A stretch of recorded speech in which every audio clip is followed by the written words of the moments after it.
Hello எல்லாருக்கும் வணக்கம். நம்ம ஸ்ட்ரெயிட்டாக கதைக்குள்ளே போயிடுவோம். ஒரு ஆள் வந்து ஃபுல்லாக தண்ணி அடிச்சிட்டு போயிட்டுருக்காரு.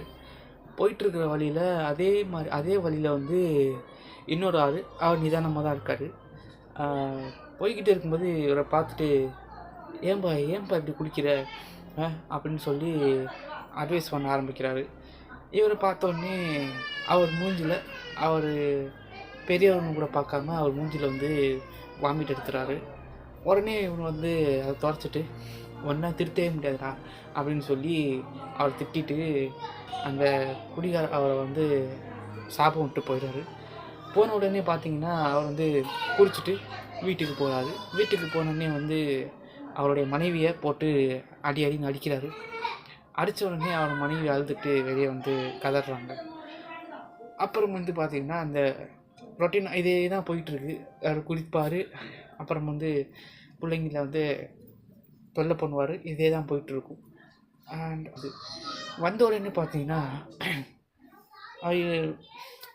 ஒரு மாதிரி தள்ளாடுவார் தெரியுமா? அதே மாதிரி வந்து மயக்கமாக வந்து தள்ளாடுறாரு. இதில் முக்கியமான விஷயம் என்னென்னா, அன்றைக்கி அவர் வந்து குடிக்க போகிறதுக்காக கிளம்புனார். அப்போ வந்து இவர் வந்து தள்ளாடுறாரு.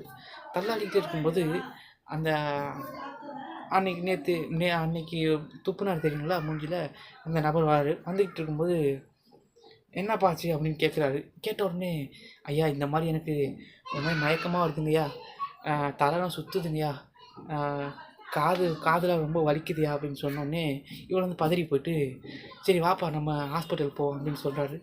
சொன்ன உடனே இவர் வந்து ஹாஸ்பிட்டலுக்கு கூப்பிட்டு போனோடனே அங்கே இதுதான் பிரச்சனைன்னு சொல்கிறாங்க. சொன்ன உடனே இவர் வந்து சரி வா அப்போ நான் வரப்பா அப்படின்னு சொன்னோடனே இவர் பார்த்துட்டு ஒரு செகண்ட் பார்த்துட்டு என்னை மன்னிச்சிடுங்கய்யா, இனிமேல் உங்களை அப்படி துப்பியிருக்கக்கூடாது, உங்கள் மேலே அப்படி வாமிட்டு எடுத்துருக்கக்கூடாது அப்படின்னு சொல்லி கெஞ்சி கதறி அவர் வந்து மன்னிப்பு கேட்குறாரு. அவர் உடனே சொல்கிறாரு இதெல்லாம் பிரச்சனை இல்லைப்பா, நான் அவங்க நல்லதுக்கு தான்ப்பா சொன்னேன், இனிமேலாவது திருந்துப்பா அப்படின்னு சொன்னோடனே கண்டிப்பாக திருந்துனேன்னு சொல்லிட்டு அவர் வந்து விடை பெறுறாரு. இது இந்த ஸ்டோரி அவ்வளோதாங்க. இந்த கதை மூலமாக என்ன சொல்ல வரேன் அப்படின்னு பார்த்தீங்கன்னா, நம்ம நல்லது பண்ணோம், நம்ம 4 பேத்துக்கு நல்லது பண்ணுறோன்னு நம்ம போய் நிற்கக்கூடாது. அப்படி நின்னாலும் அது வந்து நமக்கு தான் ரிவீட் அடிக்கும். ஒருவேளை நம்ம அது தப்பாக ரைட்டாக அப்படின்னு நல்லது பண்ணலாம்னு யோசிக்கும்போது பண்ணுங்கள். ஆனால் அது வந்து கரெக்டான இடத்துல கரெக்டாக பண்ணுங்கள். தப்பான இடங்களில் நல்லது பண்ணிடாதீங்க. அப்படி பண்ணிங்கன்னா உங்களுக்கு தான் டேஞ்சர் அப்படின்றத நான் இந்த கதை மூலம் சொல்லிக்கிறேன். நன்றி.